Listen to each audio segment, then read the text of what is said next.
Well, it's been an interesting year in the Nebraska legislature and the unicameral. Things have been moving a little bit slowly, but there's a very important bill that matters a great deal to people who enjoy Grow Omaha. It's called LB727. It's a package of more than 20 bills aimed at increasing economic activity. They're all put together. And one important part of that is a component that could help Nebraska create retail tourism destinations. One of those would likely be at Nebraska Crossing or in the nearby area. And we have with us the owner and developer of Nebraska Crossing, Rod Yates. Good morning, Rod. Welcome to the show. Good morning, Jeff and Trenton. Great to be back on with you guys. And Johanna's here with us as well, and we look forward to catching up with you. That would be Johanna Boston. How are you, Johanna? Good. How are you doing? Good to hear your voice. Well, Rod and Johanna, let's just kind of jump into this. I mean, there are a lot of different parts of the bill that aren't involving you guys specifically. So let's talk quite a bit about this whole idea of retail tourism and what this bill could do to make major attractions like one that you guys envision at Nebraska Crossing become possible. Yeah, I mean, this bill reminds me of Kansas back in about 1998 when we were working with Mayor Maridovich in Kansas City, Kansas, about creating a bill that we could use for attractions and bringing newer retail into the community. And as part of that process, it was really important to us when we were doing the Star Bonds in Kansas to make it inclusive. And so it could be used by any developer, any community across the state of Nebraska.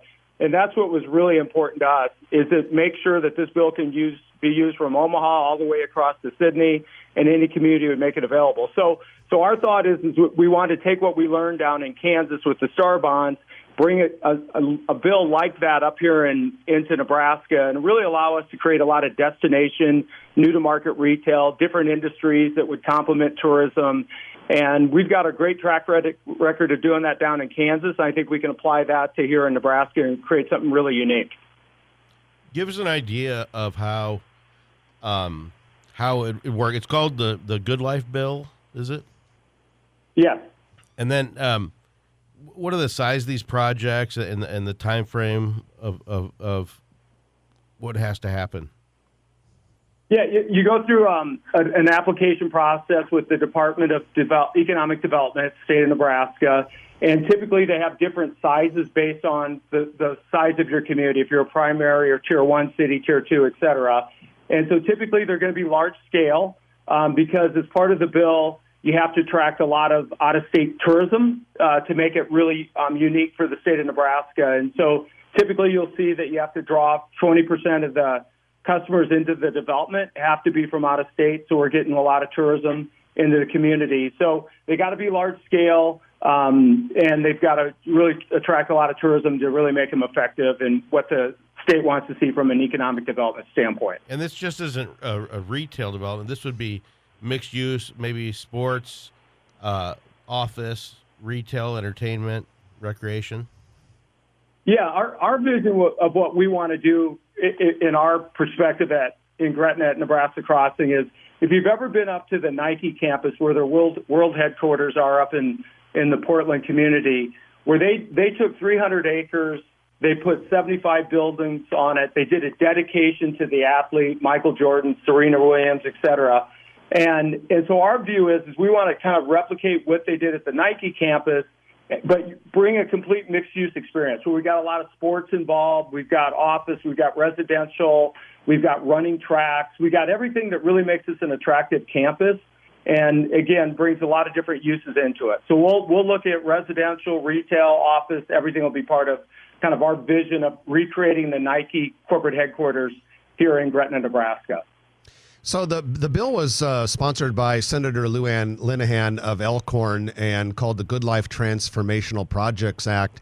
Ron, Johanna, if, as proposed, half of the state's 5.5% sales tax generated by the expansion would go to the retail development to help finance these expansions for these big tourism drawing attractions. How would that work, and what are the benefits of doing that way? And I guess the third part of that question is that similar to how the system worked in Kansas, Rod, when you were working on the Legends project? Yeah, in Legends, what we did down in Legends, so Nebraska is different than Star Bonds. In the state of Nebraska, in the state of Kansas at Legends, they gave us 100% of the sales tax for 30 years.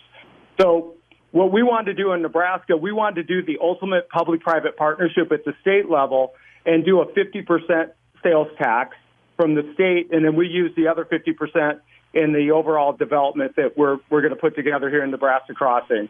So a little bit different than Star Bonds in Kansas. They gave us 100% of it for 30 years. I think they actually have had so much success down in Kansas, they renewed it again for another 30 years. But ours more of a shared kind of relationship at the state level, and that's what I really like about it. So what we had asked for is 50% of the state sales tax as part of our package, so everybody wins. We take a lot of vacant land today, we make it very economic, developed out into a lot of new sales tax for the state, so everybody wins, and it'll be very unique and powerful economically for the state as well as our development. So as a Tier 1 city in Gretna, you'd have to build $500 million worth of new construction. Is that over 10 years, or you have to have 75% of that done in 10 years? Yeah, that's how it's kind of contemplated in the bill. I think as I look at the opportunity we have, I think we're going to be over $2 billion in development costs, because as I've kind of traveled the country looking at different kinds of uses and unique kind of destination venues that we want to be part of this, I think we'll easily be over $2 billion in Gretna. We're talking with Rod Yates and Johanna Boston from Nebraska Crossing. And Rod, when you testified before the legislature earlier, and along with Gretna Mayor Mike Evans, you mentioned $1.6 billion a year of retail leakage to other states. And I would imagine a lot of that would be Nebraskans going to places where they can access retailers that we're not currently big enough to have or haven't done what it takes to get them. What could this project do to alleviate that leakage, and what types of retailers who currently wouldn't come here might start considering this area if this project happens? Yeah, the big example is people, we hear a lot. Obviously, Johanna and I are on campus every day at Nebraska Crossing, and we hear all the time kind of the brands that people want to see in Nebraska and then where they go to shop them today. So a lot of people go to Minneapolis, they go to Chicago, they go to Kansas City, and one of those most prevalent brands is IKEA. And so IKEA is on an expansion mode right now, so that would definitely be a target brand for us to build them in Gretna right on I-80 and Highway 31. But it's brands like that people have to go out of state that have not planted a flag here in Nebraska yet. And a project like this can be an attractive tool to create the critical mass that they want around them, but also attract them to come and build in our community. And I just want to jump in and say, the almost 800,000 people that we have currently on our NEX app, we can actually see those transactions and where people purchase outside of the state. So we already know that people are shopping at Crate and Barrel or West Elm or IKEA, et cetera, that do not exist in the market currently. And so having that data obviously is empowering.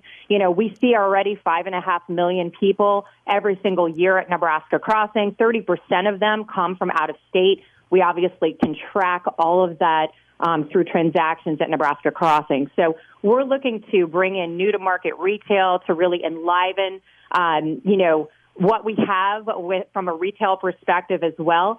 And just make it even more of a destination that it already is. Okay, so and we got to wrap up for time, but as we look at this LB727, there's not a ton of time left in the legislative session. You guys, what do we do next? What's the rest of the, the process that you see from here on out? Yeah, the bill will go through the negotiation process with the legislation, and I would think over the next 2 to 3 weeks, we'll kind of see it all get buttoned up one way or another. And so I think we'll have a really good, clear vision of where we are in the next 3 weeks. But we're very, very bullish that we can, if we have the opportunity, we can deliver the platform. I'm 100% confident of that. And I think that the out-of-state retail that we're focused on and targeted in different industries is super, super excited to be part of what we're doing in Gretna. Well, Rod Yates and Johanna Boston, we appreciate you joining us, and thank you for all your economic development leadership, and best wishes to you guys on this and the many other projects that you have going on. Thanks Thanks, Jeff and Trenton. Always good Thanks. to say hello. Thanks for the time, guys. All right, that was Rod Yates and Johanna Boston from Nebraska Crossing. If you like this video, be sure to hit those like and subscribe buttons. And remember, Grow Omaha is not just media. This is a mission. We are trying to build up Omaha and make it an even better place. We can only do that with your help. Share this video with your friends, neighbors, and family.